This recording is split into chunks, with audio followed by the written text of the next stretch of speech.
Hola, ¿qué tal? Espero que hayan sido fructíferas las dinámicas que habéis estado trabajando.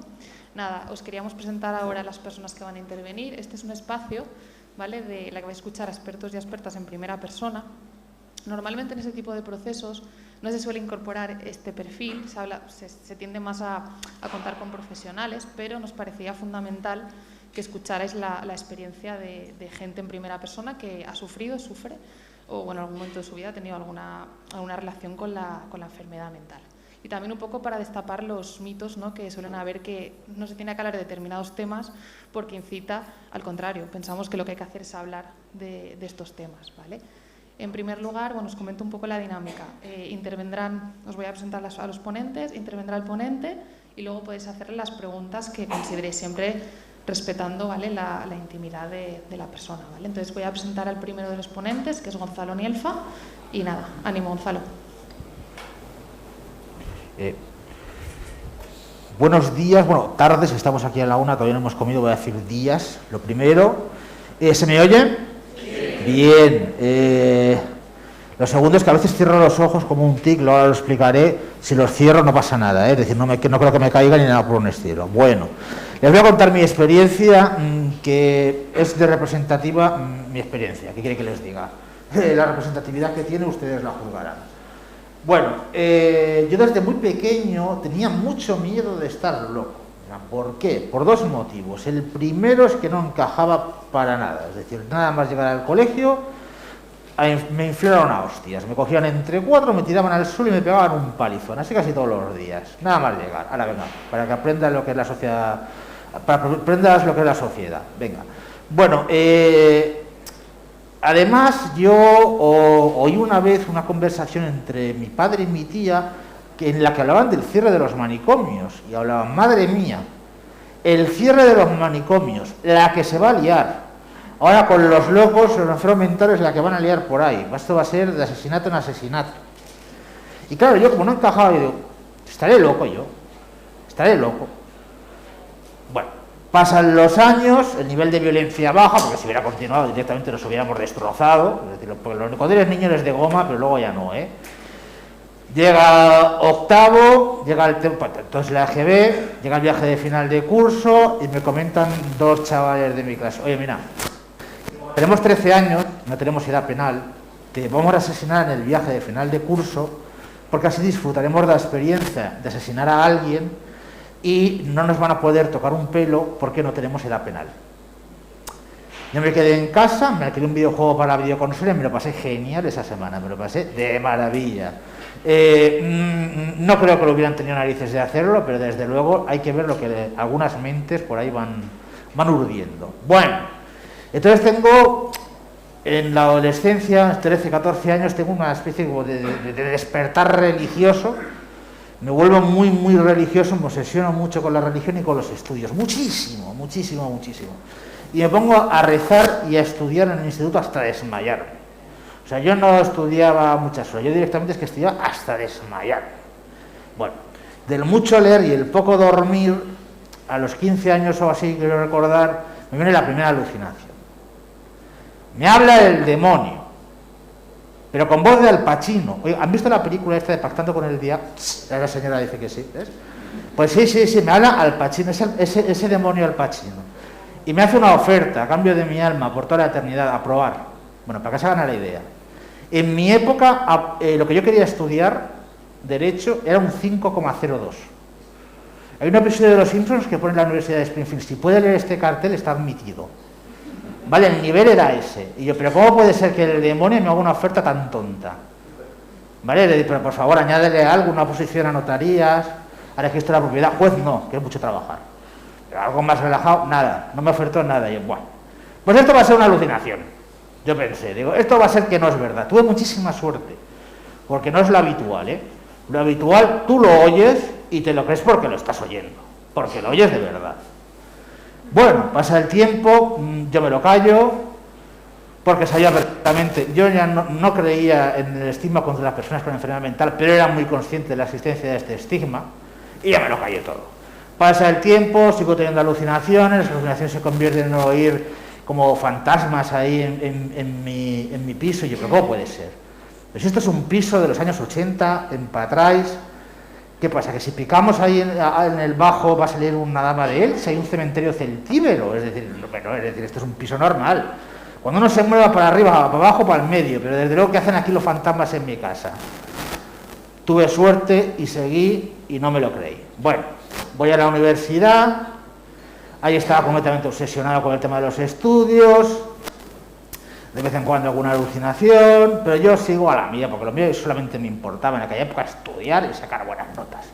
Estaba tan obsesionado que pensaba que tenía el deber moral de suicidarme si suspendía una asignatura. Oye, no suspendí ni una, ¿vale? También es cierto que el nivel es que en mi época de la facultad 5,02, lo digo todo con eso, O sea, el nivel era eso, leer y escribir, poquito. Bueno, las apruebo todas.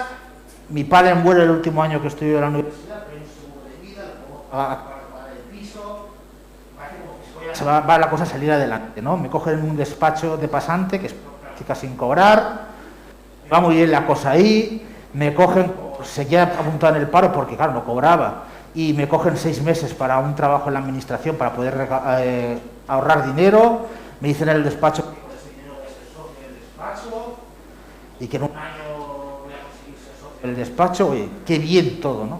Bien, espérate.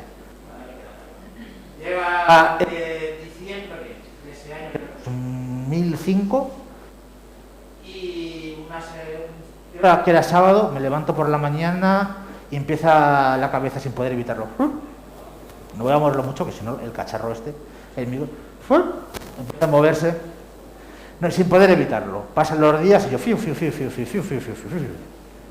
Bueno, al final esto se desvela en Nochebuena, porque la cabeza daba vueltas con la niña del exorcista. Mi hermana le dice, mi madre, vamos a las urgencias, y mi hermana, a que tú esto, yo tengo una hermana 2 años más pequeña, y dice, a que tú esto ya lo tenías y te lo estabas callando. Digo, pero qué viva eres. Es mal lista, ya que ella se dio cuenta pronto de que no estuvo nunca bien, era que estaba loco o asimilado, o sea, a le pasaba algo, Bueno, nada, vuelvo al despacho en enero, mientras voy en el tren, voy sin poder evitarlo, porque se convierten estos tics en cualquier cosa. Voy en el tren y voy, chu, chu. La gente del metro, ¿quién es el cabrón? ¿Quién es el cabrón? ¿Quién es el que hace el ruido? ¿Vale? La cosa completamente ridícula. Llego, estoy en el despacho unos 23 minutos, creo que duré, haciendo chu, chu, a 30 segundos. Bueno, a los 23 minutos, Gonzalo, ¿qué pasa? Creo que es algo neuronal. Venga, fuera del despacho. Nada, hasta ahí llegó mi carrera profesional. Bueno, llego en febrero al psiquiatra. El psiquiatra... Yo le digo al psiquiatra, a ver, no me diagnostique esquizofrenia porque sé que me va a diagnosticar esquizofrenia. Por favor, usted lo que tiene que hacer es apañarme para que me ponga a trabajar otra vez enseguida. Me diagnosticó esquizofrenia, a pesar de lo que le dije. Y segunda cosa que hizo fue decirme, oye, pero a ti eso no te importa trabajar. Yo, sí. Dijo, pues eso no es muy normal. Digo, a mí eso me da igual. Bueno, se dio cuenta de que muy normal no era. Pasa el tiempo, los tics se van transformando y al final se convierten meramente en gritos. Me paso todo el santo día gritando, sin poder evitarlo. Gritando sin parar compulsivamente. ¿Viste el episodio de Los Simpsons que era la oruguita? Así todo el día. 2 años, todo el día. Bueno. Luego hay una psicóloga privada, la psicóloga privada no me funciona tampoco nada, porque se ve que no está especializada en lo mío. Sabrá Dios qué es lo mío, que ahora lo comentaremos, sabrá Dios lo que es. Por 2007, 2 años después, el psiquiatra ya harto dice, te vamos a ingresar, vas a ir a la sala de psiquiatría y que ahí te vamos a hacer todo tipo de pruebas, a ver a ti qué leches te pasa. Digo, bueno, nada, me pruebas, a ver. Bueno, dentro de la sala de psiquiatría me encuentro lo que yo ya había realmente estudiado por la carrera de Derecho. Me encuentro que es una sala cerrada, con guardia de seguridad, y me encuentro con unos profesionales que realmente estaban muy quemados, no tenían ninguna ganas de estar ahí. Se notaba muchísimo que los enfermeros que estaban ahí no querían estar ahí. Estaban encerrados siempre en su parte, que alguien se cae al suelo, te contestan, ya se levantará. Que una persona con autismo y que no se entera se destapa, pues le tapáis vosotros. Se notaba muy mal ambiente, muy mal ambiente. De hecho, realmente, voy a comentar una cosa, me encontré con una psiquiatra que yo luego estaba más loca que yo. O sea, me llega la psiquiatra y me coge uno de mis libros, porque ahí si no lleves libros y radio, te mueres de asco, no haces otra cosa. y me empieza a romper uno de los libros delante mío por una página. Y yo, pero señora, ¿qué hace usted? ¿Que es usted la psiquiatra? Y no, que quiero ver cómo reaccionas. Y yo, bueno, va, señora, no voy a armar un escándalo, pero desde luego, si usted me rompe el libro, usted me lo paga, voy a hablar con el director del hospital de falta, usted me paga. Bueno, ella se ríe y me diagnostican trastorno de personalidad C por ser evitativo de conflictos. ¿Qué hubiera pasado si hubiera reaccionado de otra manera? ¿Me hubieran contenido mecánicamente por haber reaccionado agresivamente? No lo sé. Me parece una forma muy mediocre de diagnosticar, francamente. En teoría no les tengo que dar sesgos, pero realmente es que vaya tela. Bueno, pasa el tiempo, ese año, y en 2008 ingreso en uno de los 2 centros que hay, solo que ahora hay 2 de media estancia, 2 centros de media estancia, solo 50 plazas, se llama Parehofer. Y hay un continuamente completamente diferente. Y me di cuenta de 3 cosas. 1, la mitad de los trabajadores que había ahí se tomaban en serio su trabajo. 2, esa mitad de trabajadores se coordinaban entre ellos a la hora de trabajar. Y 3, era un centro abierto. No es que te dejaran salir, es que te obligaban a salir. ¿De acuerdo? La perspectiva era abierta al exterior. Ese año, además, me hice socio de una asociación y voluntario en otra. Me cambió la vida. Los síntomas no desaparecieron, pero la vida me cambió. Nunca había tenido amigos y a partir de entonces, pues, hablando claro, no es que tenga amigos, lo que tengo son hermanos para toda la vida. ¿He conseguido trabajar? No. ¿He conseguido cosas que socialmente se ven vistas como tener pareja estable? No. Me he quedado en el movimiento asociativo. He hecho lo que he podido desde el movimiento asociativo. He visto muchas cosas en el movimiento asociativo, pero me he dado cuenta con el paso del tiempo que lo importante para una persona con trastorno mental grave es poder hacer su proyecto de vida, cosa que yo todavía no he conseguido. Y la inmensa mayoría de la gente con trastorno mental grave estoy convencido de que no lo consigue, y que le dejen conseguir ese proyecto de vida con respecto a sus derechos fundamentales y a sus libertades fundamentales también. Al tratar con una persona con un trastorno mental grave, sinceramente, mi punto de vista es que no hay ninguna diferencia con respecto a los deseos y derechos que cualquier persona tenga. No me he encontrado a nadie que sea mala persona por padecer un trastorno mental grave, lo digo así de claro. Pero sí, no somos todos buena gente, también se lo digo, porque somos como cualquier cosa que se puedan ustedes encontrar. Nada, coméntenme, porque ahora tienen el turno de preguntas. ¿Cómo va el tiempo? ¿Cómo va el tiempo? ¿Justo? Bien, vale.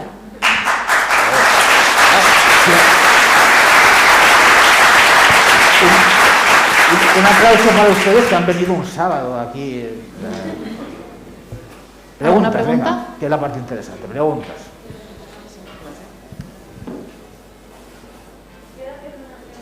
Sí. Y al final de la conversión, fue el primer año que te lo paso. ¿No?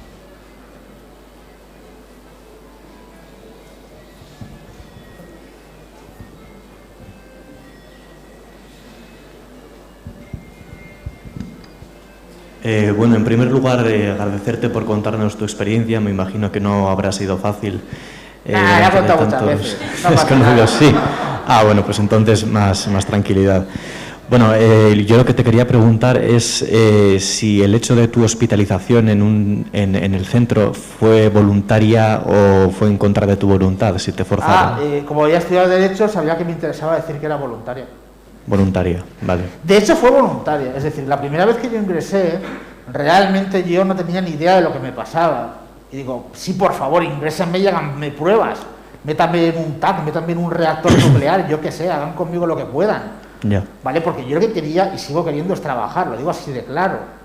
¿Vale? O sea, es que luego después hay temas ahí importantes como el tema de la compatibilidad de pensiones con el trabajo, porque se podrían ahorrar el tema de pensiones compatibilizando con el trabajo, porque tenemos una perspectiva muy, y aunque pueda parecer aquí que hay un sesgo, tenemos una perspectiva en el derecho muy asistencialista, mientras que sin embargo también tenemos las personas con discapacidad derecho a trabajar, es decir, tenemos ahí esa doble vertiente y tendría que haber más agilidad y más facilidad para compatibilizar.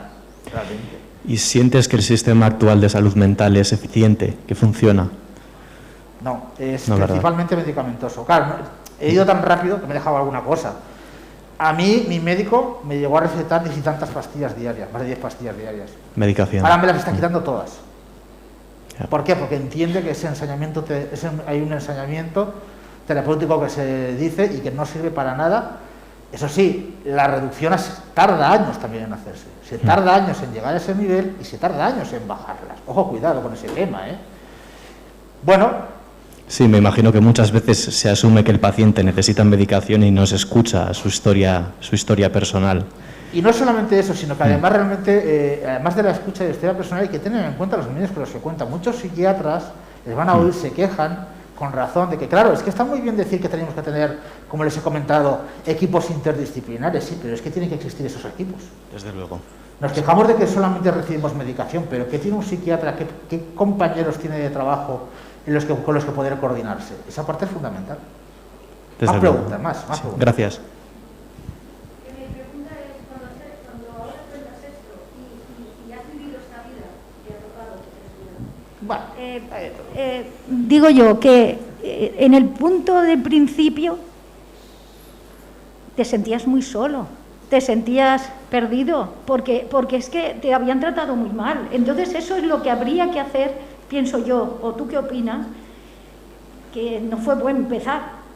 sí, bueno, pero a ver, hay que entender, casos como el mío, no es que haya como el mío, hay muchísimo peores, ¿vale? Es decir, entonces hay que partir de la realidad de que han mejorado las cosas a este respecto, en concreto con el bullying han mejorado, pero no vas a conseguir nunca un 100% de eficacia de nada, pues siempre habrá gente a la que le pasen cosas en la infancia, ¿no?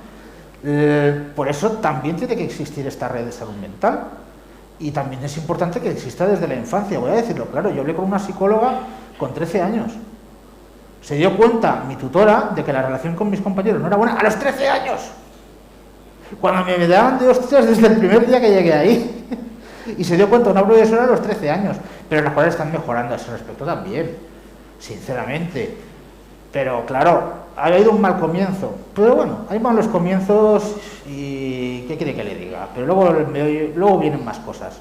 Y no todo ha sido malo, también les estoy contando yo a ustedes mi experiencia, un poquito la parte más negativa, pero bueno, que no todo ha sido malo, que no se queden con eso, por Dios. Ya les digo, no son amigos, son hermanos. Me gustaría preguntarte, quizás es algo un poco personal, pero después de la historia que nos has contado, supuestamente el trastorno que te han diagnosticado, la sociedad en la que vivimos, si realmente, con todas las limitaciones que supuestamente nos has contado que te han puesto, si has logrado ser feliz, que al final es...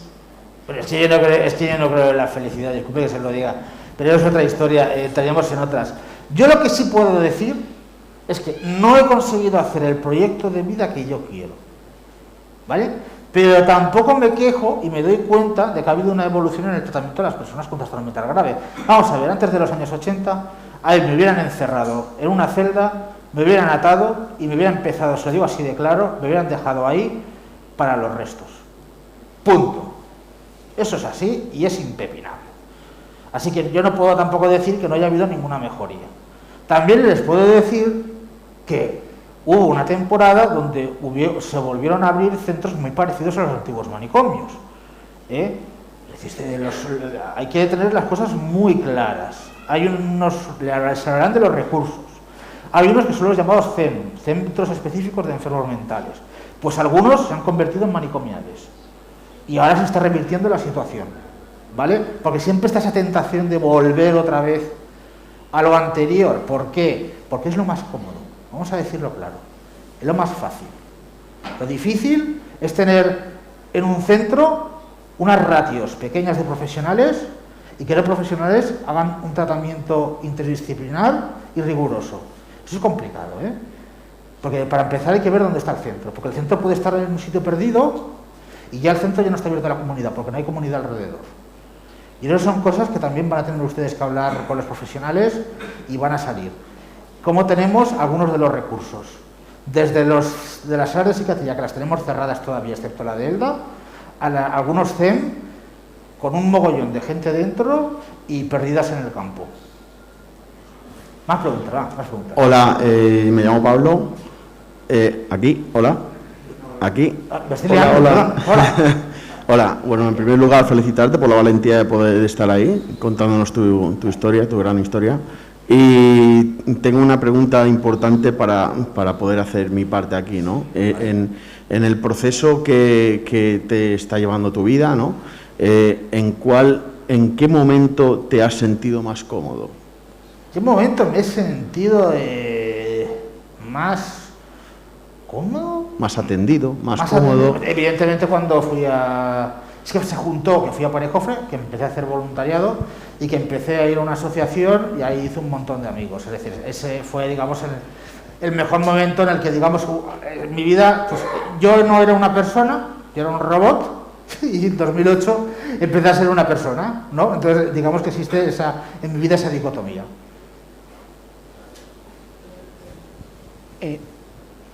Me comentan, sé que hay más preguntas, El tiempo. las dejamos ahora, nos las podemos guardar un poco y seguramente más tarde tendremos un momento donde poder volverlas a hacer.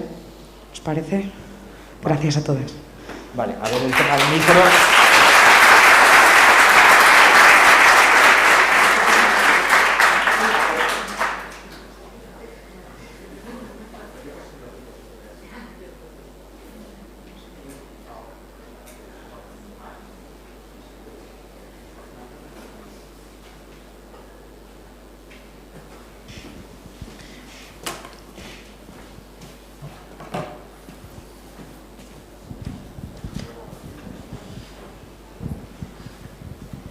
Hola. Vale, nada, os voy a presentar a la siguiente ponente, ¿vale? Rosa Bayarri. Y bueno, las preguntas que han quedado un poco pendientes, después de comer tendréis la oportunidad también de hacer preguntas a los que no hayáis podido, a los diferentes expertos, ¿vale? Rosa, cuando quieras. Sí, gracias, Pilar. Bueno, después del crack de Gonzalo, cuesta mantener la atención del público al mismo nivel. Yo vengo a hablar de la familia. Es también una perspectiva en primera persona, porque cuando hay un problema de salud mental, no solo afecta a la persona que tiene el problema de salud mental, afecta a todo un núcleo social alrededor, sobre todo la familia. Mi familia, porque vengo a hablar de ella, hay 3 personas, 3 hermanos con problemas de salud mental, 2 de ellas diagnosticadas como trastornos mentales graves. Hoy vengo a hablar concretamente de mi hermana, que es un poco el caso sobre el que rodea toda la familia. Una de las personas que tiene un problema de salud mental soy yo, por cierto. Bueno, pues mi hermana, tengo que empezar diciendo, porque claro, hoy hay que ser sincero y poner todo sobre la mesa. Cuando éramos pequeños, nosotros somos 6 hermanos, con lo cual, bueno, pues una madre puede llegar a estar en una situación extrema de saturación y bueno, cuando las cosas sociales además se complican. Nosotros tuvimos maltrato infantil, tuvimos palizas en casa. Dicho esto, tampoco quiero indicar ninguna conclusión, pero todo cuenta. Mi hermana de pequeña era una persona completamente introvertida, una niña que no formaba parte de grupos, sino que más bien se dedicaba a entretenerse con cosas dentro de su habitación. Luego, en su pubertad, preadolescencia, muchos ya la recuerdan con comportamientos extraños y sobre todo con ese ya creciente aislamiento. De hecho, cuando llegaba a segundo EBUP apenas podía tener una actitud frente al estudio pues de concentración, de estar centrada, bueno, de hecho en ninguna cosa en concreto. Y apenas pudo repetir segundo EBUP, a partir de ahí abandonó los estudios. Seguía siendo, por supuesto, en esa edad todavía una persona pues más taciturna y empezaron a aparecer, a partir de esa época en la que dejó estudios, comportamientos agresivos sobre todo agresivos verbalmente y sobre todo centrados en una persona en concreto de la familia, porque focalizó. Incoherente en respuestas. Y también ocurría que estábamos en la mesa, toda la familia comiendo, y mi hermana tenía, pues por ejemplo, actitudes como que tenía conversaciones internas, puesto que no focalizaba su mirada desde luego hacia lo que estaba pasando alrededor, sino que era más bien interna y sonreía o incluso susurraba alguna cosa, era como una conversación interna. Y también en aquella época, a partir de ahí, pues otra cosa que hacía, evidentemente, salir de la habitación, lo mínimo, se dedicó a hacer como una especie de ejercicio de escritura creativa. Mi hermana era una gran artista, entonces modelaba, pintaba muy bien. Tampoco quiero que esto llegue a ninguna conclusión, porque hay otros hermanos que no lo son. Y entonces hacía escritura creativa. Bueno, pues en algún momento de la historia esa escritura apareció, y la verdad es que es espeluznante. La incoherencia, pero también las ideas, la angustia, impresionante. Bueno, a partir de ese momento, donde he descrito todo lo que ha ido pasando a continuación, por ejemplo, mi hermana era demandante, muy demandante a mis padres, de diferentes ideas de actividad y de recursos en los que ella se veía totalmente capaz y totalmente con energías suficientes y con el intelecto suficiente de hacer, pero iba cambiando. Pidió que se la apuntara a la Escuela de Artes y Oficios. Mis padres, aquello que se iba pidiendo, evidentemente, se le iba apostando y se le iba facilitando. Y como esas cosas empezó una infinidad, no acababa ninguna. La cosa es que, pasada esa... Bueno, imaginaros lo que se vivía en casa. Ahora sí que me voy a parar un poquito aquí. Con esa violencia verbal, con esa incoherencia, con esa detección del sufrimiento propio de esa persona. Una familia que ya desde la infancia, con lo que os he contado antes, pues sobre todo en la infancia era una familia muy desbordada, que provocó también en aquella época, aparte de lo que os he dicho, una falta de atención individual al hijo, a cada uno. Bueno, la cosa es que mi hermana desapareció de casa 2 veces. La segunda vez tardó muchísimo en volver, muchísimo. Y dejo aquí un poco al imaginaros como familiares, sobre todo como padres, los que lo sois y los que pudierais ser en un futuro, cómo se sentirían mis padres con esas desapariciones. La segunda vez tardó años, pocos años, y apareció con una persona casada, con una persona que, bueno, pues que conoció por ahí, una persona sin papeles que detectó rápidamente el problema y la llevó a casar. Y vino con un hijo, además. Bueno, pues cuando apareció fue promovido por su pareja, que venía a hacer chantaje a mis padres para sacarles dinero. Porque mi hermana estaba completamente entonces a merced de la voluntad de esta persona. De hecho, tenía tan claro lo que pasaba con mi hermana y la manejaba tan bien que la hinchaba a tranquilizantes cuando ella se ponía un poco pues con ese brote, con esa violencia, a lo mejor verbal, o sencillamente con tantas alucinaciones que era incapaz de ser funcional. Y como digo, este hombre aprovechó los hijos, el libro de familia y la propia, sobre todo, existencia de mi hermana para sacar dinero a los servicios sociales y, sobre todo, a mi familia. En todo ese transcurso de convivencia tuvo varios hijos. Poco a poco en los años se fue diluyendo la presencia de él hasta que se produjo el abandono total de la familia, de ella y de los niños. Y en ese tiempo, ¿qué se vivió en la familia? Bueno,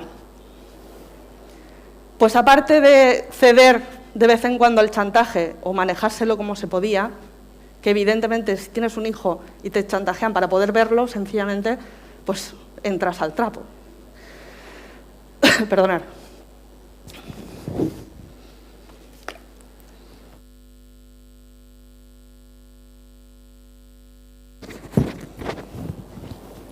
¿Sí? ¿El micro? Sí. Perdonad. Bueno, pues lo que ocurrió es que, claro, no se sabía dónde vivían. Él pasaba por un profesor francés de origen marroquí.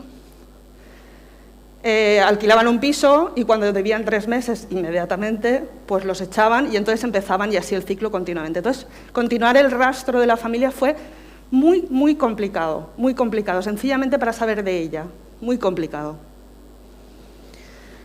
Y, claro, cuando mis padres empezaron a mover consultas judiciales, contactos con los servicios sanitarios de cada zona, iban cambiando, entonces era cada vez. Quien les ponía en el alerta ya fue una red de servicios sociales que entre barrios se avisaron, los profesionales, y sabían dónde estaban. Y de ahí venían, perdona, ciertas noticias, me emociono un poco, aparte que voy acelerada. Y de ahí iban llegando noticias de los servicios sociales diciendo, bueno, han aparecido por este barrio, de ella sabemos esto, sabemos lo otro. ¿Qué hacían mis padres? Aparte de luchar con la administración, luchar con todo el mundo para decir, señor, mi hija tiene un problema que la incapacitaría para tomar decisiones y él está abusando de ella.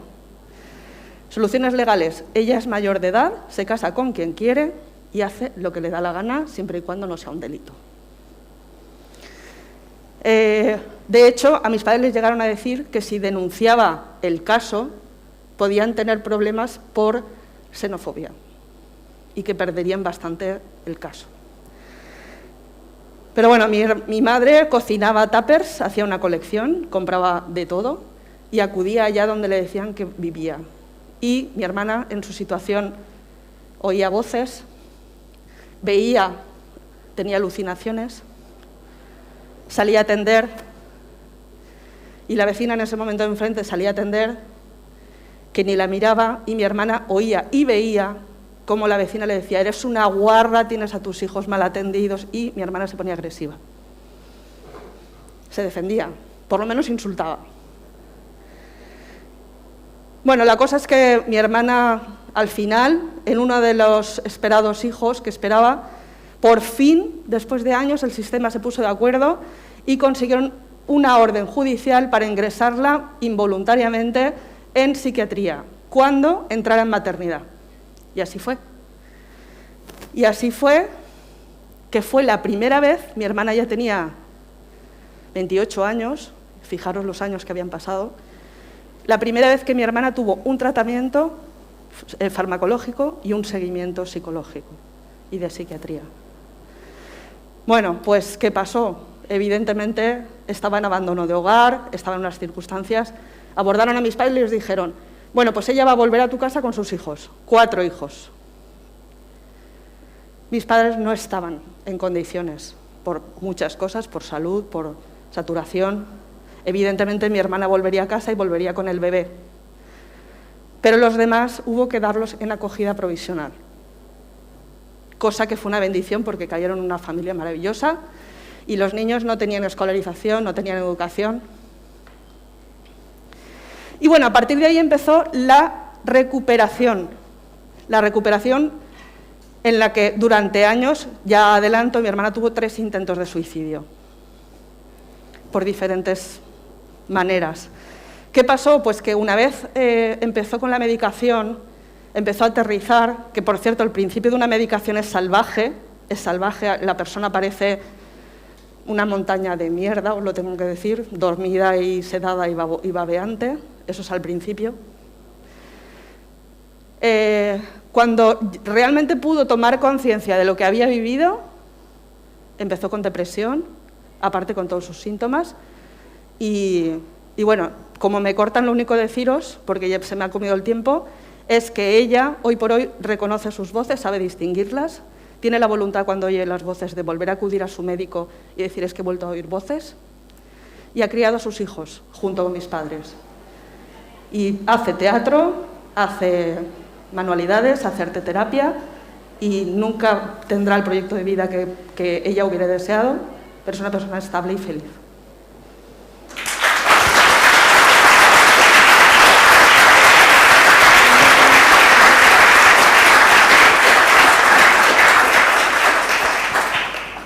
Moltes gràcies. Sí, preguntas. Aquí alguna tenemos persona que en alguna el pregunta. pasillo el micro. Por ahí, una mano al fondo. En todo este proceso, ¿qué te hubiese gustado que hubiese ayudado la Administración para el caso de tu familia? Bueno, pues como me he enrollado tanto y me he saltado una parte de la historia, por ejemplo, me vienen bien estas preguntas.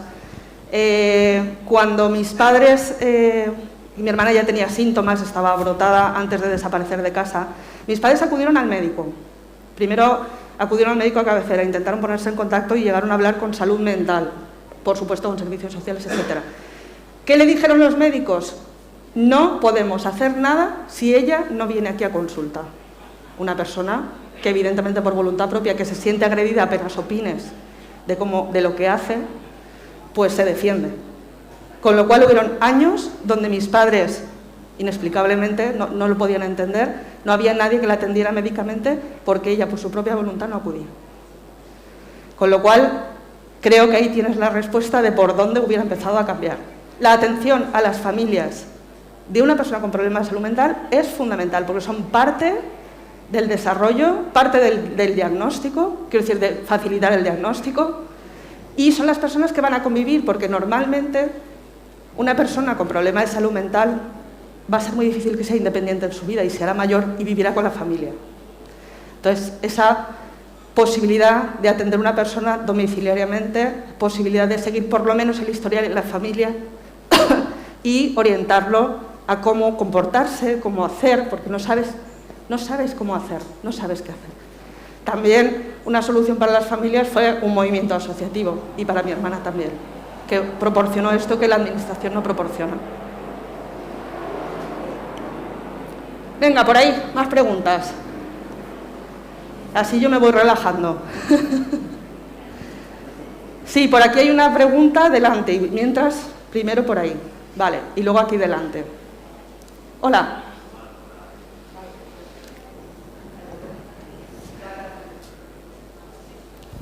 Sí, bueno, en primer lugar, darte las gracias por compartir tu experiencia con nosotros. Lo que yo quería preguntarte es, bueno, me imagino que fue un sufrimiento emocional muy grande y en algunos momentos quizá te planteaste quitarte la vida. Yo lo que tengo curiosidad es qué fue lo que te ayudó a seguir manteniendo la esperanza.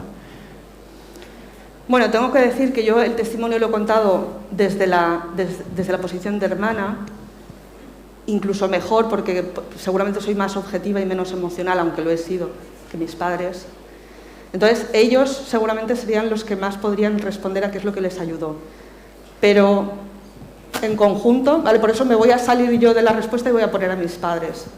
Lo que más les ayudó fue, evidentemente, el momento que por fin se coordinaron todo el mundo, pero era tarde porque el deterioro de mi hermana se había ido incrementando y eso no es recuperable en la mayoría de los casos, deterioros cognitivos, etcétera. Y que de repente apareció una iniciativa en el pueblo, gracias a uno de los psiquiatras de la Unidad de Salud Mental, para crear una asociación. Y crearon grupos de autoayuda, donde los familiares pudieron descargarse de esa tensión.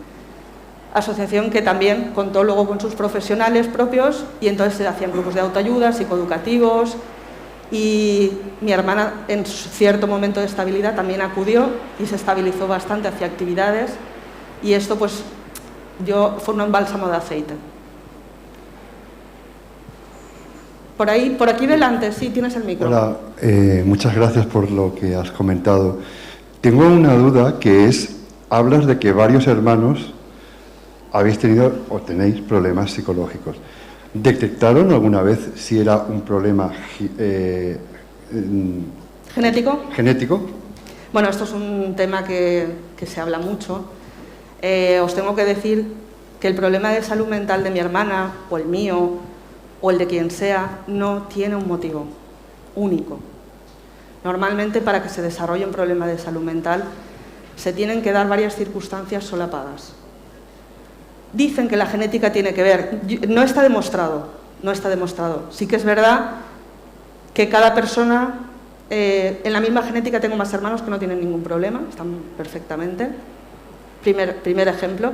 Y luego, aquello que te pasa socialmente, como os he contado el caso de mi familia de niños, como ha contado Gonzalo, hay cuestiones sociales en el entorno, sobre todo lo que vives en la infancia, que va a hacer que si tú tienes una probabilidad genética, y esto no está demostrado, brote o no brote.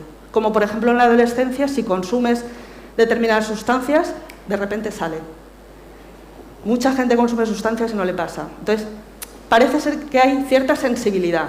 Y entonces ahí podría sugerirse, ya digo, yo no soy científico ni creo que esté demostrado, que haya cierta vulnerabilidad hacia un problema de salud mental, que saldrá o no saldrá en función de muchas cosas que pasen alrededor en la vida, sobre todo en la infancia y la adolescencia.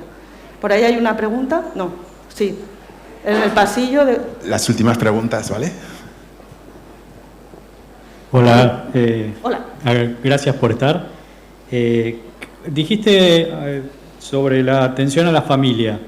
¿Hay algún tipo de asistencia de parte del Estado a la familia o no existe directamente? No. Nada. No. En este momento, afortunadamente, estamos desarrollando un buen sistema de atención comunitaria, hay muy buenos planes, pero se centran en la persona con problemas de salud mental. Porque no nos olvidemos, y Gonzalo algo ha apuntado, que todavía siguen siendo objeto. Y a nivel social, el abordaje multidisciplinar sí que se está apuntando ya en las administraciones, pero en este momento la atención a la familia, a ver, igual soy un poco categórica y siempre hay buenas experiencias piloto en algunas unidades de salud mental, pero en este momento, de hecho, todavía hay psiquiatras que no reciben a las familias. No quieren que les mareen, solo quieren el testimonio en primera persona en la consulta a puerta cerrada. Que claro, lo que cuentan a veces es lo que viven fuera de la realidad. Así que en este momento es el movimiento asociativo, sobre todo, el que atiende a las familias. A mí me llama la atención que fuerais 3 hermanos, no sé si más o menos sois los que teníais la misma edad o... Sí, seguiditos. Y no sé si manifestasteis estos problemas en la infancia, en la adolescencia... Salvo mi hermana, que en la infancia ya se le notaba diferente, pero ahí lo dejo diferente. Los otros 2 hermanos realmente es en la adolescencia, pero sobre todo en la edad adulta, post-adolescencia, en los primeros años de la juventud. Claro, en mi caso, por ejemplo, sobre los 25 o 26 años. Lo preguntaba por si, por ejemplo, estabais en el instituto, en el colegio, si alguien se dio cuenta, porque claro, por eso es muy llamativo que fuerais 3 de la misma casa, por algún motivo tendría que ser. Sí, claro. También vivimos vivencias comunes, pero por eso he contado sobre todo el caso de mi hermana, que primero porque hablo como familiar, que lo viví, y luego porque ella sí que tiene un recorrido que es más explícito desde la niñez, posiblemente porque le tocó el sorteo, que fuera ella y no cualquiera de los otros. Vale, muchas gracias, Rosa. Nada, si hay alguna pregunta más la dejaremos para la tarde. Voy a dar paso a la última ponente porque vamos con un poco de retraso. Vale, Alba Ruiz Pérez, cuando quieras.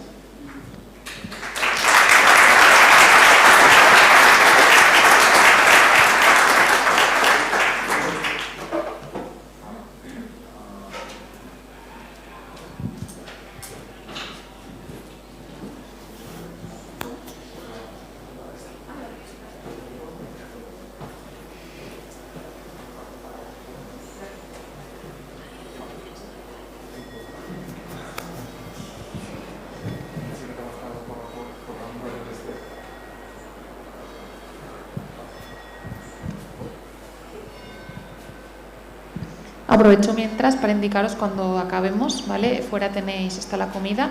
Hay 2 personas que sí que me indicaron que eran vegetarianas, que se lo digan, ¿vale? Lo tenéis preparado concretamente para estas 2. Y luego un par de personas también que tenéis intolerancia al marisco, ¿vale? Cuando acabemos iremos fuera. Alba Ruiz, cuando quieras. Hola.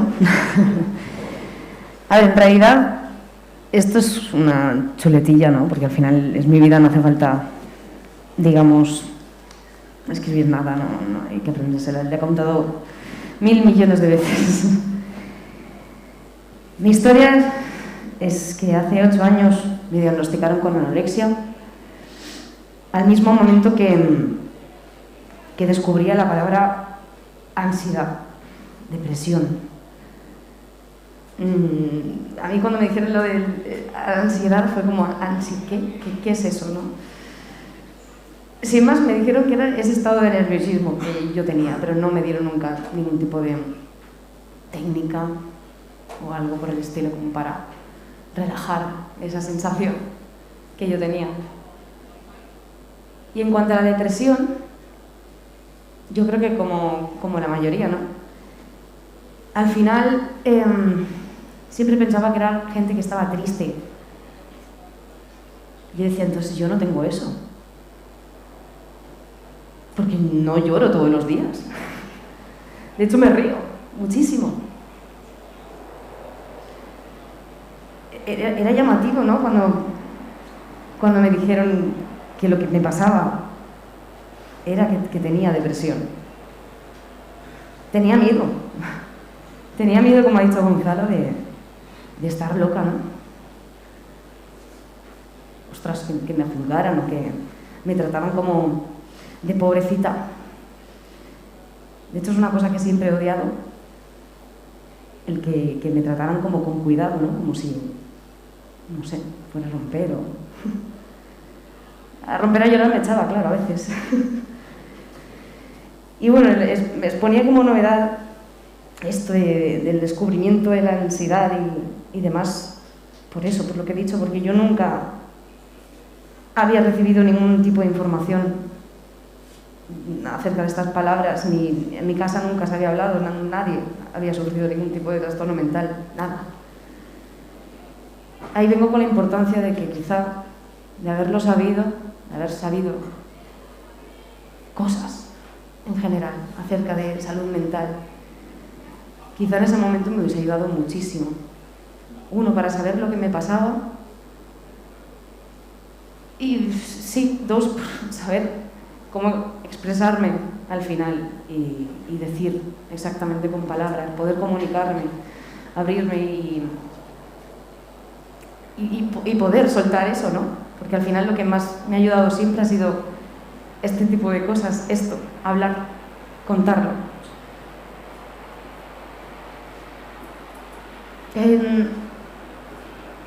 Lo que decía antes, que yo no me sentía como esa gente triste. De hecho, lo que me pasaba era que no sentía nada. Y decía, es que no puede ser que yo tenga esto, no puede ser que tenga depresión si no siento nada. Era un vacío. Me daba igual yo y me daba igual la gente. Y es aquí cuando vino mi primer intento de suicidio. Cuando un día fue nada. No sentía nada. Y pensaba, ostras, ¿qué me está pasando? ¿Por qué estoy así? ¿Por qué soy así de fría? Y en ese momento es que no pensé en nadie, ni en la mierda que iba a dejar. De hecho, sí, claro que sentía que quería eliminar ese dolor, ese sufrimiento, quería eliminar esa obsesión con la comida que yo tenía y no sabía cómo. Y era un bucle, que al final era lo único que pensaba. Dije, así se acaba todo, dejo de sufrir y dejo de hacer sufrir a la gente. Porque yo creo que lo que más me pesaba era también saber lo mal que lo estaba pasando mi madre, mi hermana. Y claro, ahí es como, ostras, ¿cómo te vas a suicidar, no? Con la familia que tienes, con la hermana que tienes, Pero es que no lo piensas. Sí lo piensas, pero es que te da absolutamente igual, porque eres tú. Y quieres irte por todos los medios y quitarte eso. Pero sorpresa, yo no me quería morir. Temblaba como tiemblo ahora. No quería. Quería eso, quería exactamente eso. Quitarme esa mierda de sensación que tenía en el cuerpo.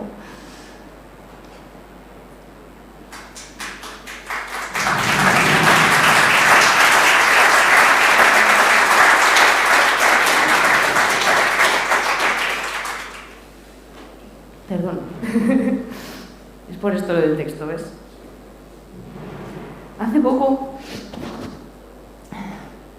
hablando con una amiga, Y esto es... me acordé y dije, ostras, lo voy a contar también aquí porque es la primera vez que creo que lo cuento en público. Recordé una vez de pequeña, de bien pequeña, me encontraba muy triste, muy triste, porque mi hermana se iba de casa y me sentía muy sola, abandonada. Terrible sensación. Y me acuerdo perfectamente.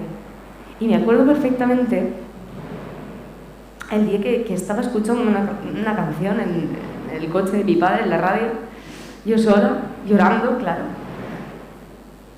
Y de pronto el siguiente anuncio fue una fundación, una organización que prestaba ayuda psicológica a niños. Me acuerdo que fui corriendo, cogí una nota y apunté cómo se llamaba, para luego llegar a casa y enviarles un correo y decirles lo triste que estaba. Imaginar una niña tan pequeña, no me acuerdo qué edad tenía, pero era muy pequeña, enviándole un mail a una persona que ni siquiera hola, buenos días, saludos cordiales, era ayuda, porque estoy muy triste. Y todos los días, o casi todos los días, decía, me quiero morir. Y fue así, lo conté así, de esta forma tan cruda y tan así, porque era como, ostras, no podía más con esa sensación ya desde pequeña. Sí, me respondieron varias veces y demás, pero nunca pensaba que también eso que estaba haciendo estaba siendo mal porque se lo estaba ocultando a mis padres, ¿no? Pero tampoco a la vez me atrevía a decirles, oye, estoy mal, estoy triste. Porque en mi familia, pues, como en muchas, nunca se habla de estas cosas, ni se ha hablado de intimidades, ni se ha hablado de cómo se siente cada uno. Entonces yo no iba a ser la primera que lo hiciera, qué vergüenza, ¿no? O yo qué sé, pues también porque quizá no iba a esperar nada. O sea, no iba a recibir nada, ningún tipo de apoyo. Y venía con lo de la historia de la nota, porque ojalá, es que luego he pensado y decía, ojalá, cuando yo estuve tan mal, a punto de morirme físicamente y de suicidarme, ojalá en algún momento, escuchando la radio de camino a... Madre mía, esto. Ojalá de camino a la universidad, ojalá de camino a donde coño se fuera, en la radio, por ejemplo, hubiese escuchado un número de prevención, por ejemplo, 3 cifras, no sé, un 0 algo, porque quizá lo hubiese utilizado. Yo no sabía que existía un teléfono de la esperanza ni nada de esto. No lo buscaba, pero quizás si de pronto una de estas, pum, te llega, yo misma por mí misma no iba a buscar nada. ¿Qué iba a buscar? Lo único que iba a buscar quizá eran métodos para no sufrir más. Y pienso eso, digo, si ese mensaje que yo recibí de pequeña y cogí y les llamé, o sea, les escribí, lo hubiese recibido en aquel momento, o repetidas veces lo escuchara, o lo hubiese visto, quizá se podía haber evitado los 2 intentos de suicidio que tuve. O quizá me hubiese podido ayudar a hablar, a abrirme en ese momento, que era lo que necesitaba realmente. Me he ido del guión, ¿ves? Me he ido de la guía. Venía a eso, sin más. También he puesto esto, lo he escrito porque al final no solamente quería contar mi historia, porque cuando me ofrecieron estar aquí dije, guau, qué buen momento para no solamente dar voz yo, sino dar voz a mucha más gente que hay fuera. Entonces como que creé una encuesta, sin más, y lancé la pregunta que también, bueno, coincide con esta convención, ¿no? Que es, ¿qué querrías cambiar en la salud mental pública que hay actualmente? y casi el 100% coincidíamos en lo mismo, ¿no? Porque yo también fui tratada una vez al mes. No llegaba una hora. De hecho, una vez fueron 15 minutos, 20 minutos. Aquello fue ridículo. En vez de cambiarme la cita y darme otra cita para tener más tiempo, ¿qué hizo Alba? Pues abandonó. Dejó de ir. Dejó de ir, y como yo, muchísima gente. Y hemos coincidido en eso, ¿no? Yo, por suerte, ahora mismo me puedo costear un psicólogo privado. Pero como una persona que me escribía, ¿no?, también en la encuesta esta anónima, me decía eso, ¿no?, que al final, cobrando esos 400 euros que cobra esta persona, no podía costearse el psicólogo y le costaba 60 pavos. Y encima ha sido muy duro porque se ha sincerado tanto conmigo, después de un largo texto, me decía eso, ¿no?, que actualmente tenía ganas de morirse. Y fue como, hostias, tío, coincidimos todos. ¿Cuál es la solución? No lo sé. Sí lo sabemos todo. Pero no pasa nada. Esto es una bomba. Esto es una bomba, porque realmente si nos hacen caso, va a ser una bomba. ¿Pero por qué está pasando esto? Porque parece que no pasa nada hasta que pasa. Siempre ha pasado. Pero gracias a todos los que estamos aquí, somos los que hemos hecho que salga un poquito más a la luz. Por desgracia, también ha venido una pandemia que ha hecho que las cifras aumenten. Y qué injusto que haya tenido que morir tanta gente como para... ¡Hostias! Es que me cabreo y a la vez me emociono y me pongo nerviosa y no lo sé. En fin, cuando yo estuve ahí en el hospital, tratado una vez al mes, con esa escasa hora, ¿yo qué iba a saber? ¿Yo qué iba a saber si eso era normal o no era normal? Simplemente abandoné porque no me estaba haciendo nada, no me estaba ayudando. Estaba empastillada todo el día. No estaba siendo más feliz, no estaba más contenta. Bueno, sí, claro, estaba drogada.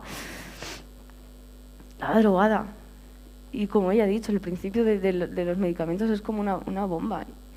Y al final también acabé dejándome las pastillas porque nadie me decía cómo me podía reducir eso, cuando yo decía que ya no quería tomarme más pastillas. Y me las dejé de golpe. Eso hubiese podido ser una bomba para mi cabeza. Una bomba, una maldita bomba. Por suerte sí que ahora mismo sé lo que es normal y lo que no es normal. Y lo que no era normal era, por ejemplo, en mi caso, yo recibí un... Tranquila, que nunca más vas a ser gorda. Caigo para atrás. Hombre, claro que me relajó, porque yo estaba en una obsesión terrible y obviamente lo único que no quería era estar gorda. Pero señora, ¿qué está diciendo? Señora, relájate, que nunca más vas a ser gorda. Es como ahora, ¿no? ¿Tienes ansiedad? Pues tranquila, respira, relájate. Gracias. Como me decía también una persona que me respondió, ¿no? Me lo contaba así como muy cómico todo y me decía, le dijeron una vez en atención primaria, pa' casa que eres joven. Y eso de la ansiedad es normal. Está pasando mucho. En fin. Recuerdo también... No recuerdo nada. Me he ido. En fin. Que es muy injusto. Es muy injusto todo lo que está pasando y quiero dar las gracias a esta convención. Me alegra muchísimo estar aquí, por fin gritando en alto que tenemos que hacer algo y me alegra muchísimo poder contar la historia, mi historia, o poder hacer algo, porque podía no haberlo hecho. Ya está ahí.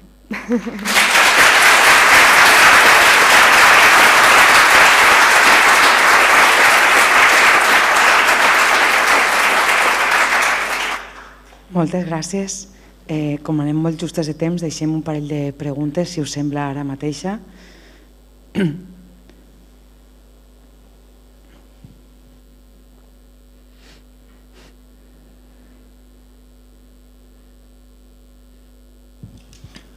Hola Alba, gracias y enhorabuena por ponerte delante y compartirlo. Has hablado de, bueno, tu trastorno en concreto es de tipo, ay, se me va la palabra, tipo anoréxico, bulímico, que está muy asociado en el imaginario popular a chicas, jóvenes, adolescentes. Un poco quería ver tú desde el otro lado qué has sentido y si realmente es así o cubre un espacio más grande dentro de la población. Perdón. Sí, bueno, perdona, me explica mal. Tu trastorno en concreto, el tipo anoréxico, la gente lo tenemos muy asociado a chicas jóvenes, adolescentes normalmente. Entonces, que no deja de ser tu caso, pero quería preguntarte si realmente es así o si hay otro tipo de perfiles y bueno, que me contaras un poquito a este respecto. Sí, por ejemplo, yo puedo hablar de mi caso y en mi caso nunca... Yo nunca me han llamado gorda, ni se han metido conmigo ni en el colegio, ni en ningún sitio, ¿no? Fue un poco por mí misma, que yo siempre he hecho deporte, muchísimo deporte, y un día me dolían las rodillas, sin más. Nunca me había visto mal, simplemente pues lo típico de, pues he cogido kilos, tal, y me dolían las rodillas, salí a correr un día y dije, a lo mejor es que te sobran kilos. Y empecé a restringir, sin querer, queriendo. Intenté comer más sano, empecé a comer más sano, sin más reducía. Me quité los dulces, me quité cosas, claro que adelgazaba. Es verdad que al tiempo me di cuenta también, a base de alguna forma sí que la atención psicológica que tuve me ayudó para ver esto, ¿no? Y es que toda la vida había estado escuchando a mi padre cómo se metía con el cuerpo de mi madre. Entonces yo no podía ser una niña gorda, porque si no mi padre no me iba a querer. No quería una niña gorda, no quería una hija gorda. Entonces he estado siempre, toda la vida, recibiendo esos mensajes, directamente. Y en mi caso fue así, nunca de primera se habían metido conmigo. Es que es muy... En mi caso fue así, pues en otros eran de otra forma. ¿Alguna otra pregunta?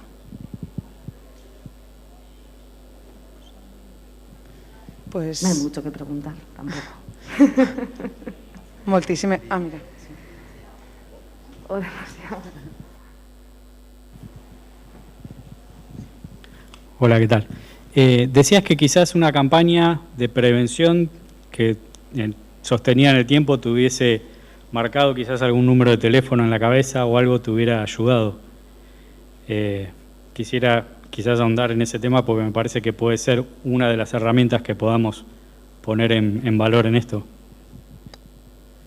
Claro, por eso lo he querido destacar porque, ostras, es que me di cuenta y si yo misma el otro día pensándolo dije, hostia, es que me acordé de pronto de aquella situación de pequeña, de escuchar eso por la radio y decir, qué bien, puedo hablar con alguien, me van a poder ayudar o quitarme la pena que tengo. Y claro que es a destacar, yo creo que es una de las cosas importantes, porque existe ya un teléfono cero, ¿sabes? 024. El que existe ya no. Sí, lo acaban de sacar. Así importante. Pero ahora falta que se hable, que se escuche tanto.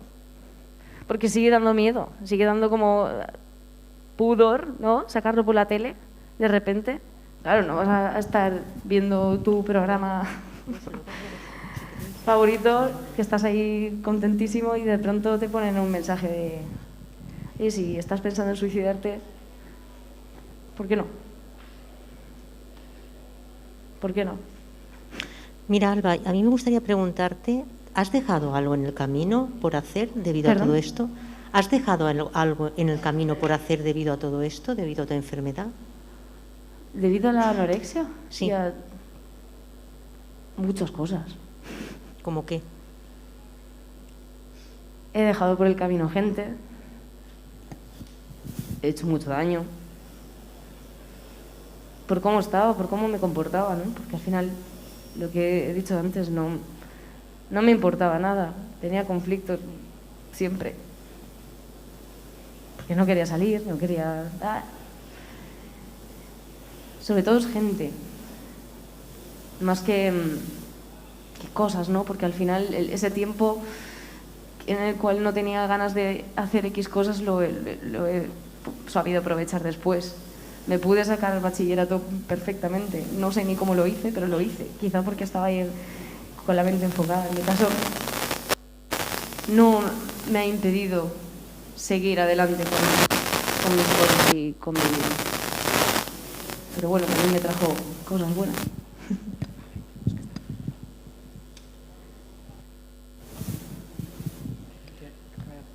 Hola. Vale. Hola. Nada, muchísimas gracias, Alba, por tu testimonio. Y nada, podemos ir a comer al claustro, ¿vale? Nada, como os he dicho, os indicáis y las dos personas que...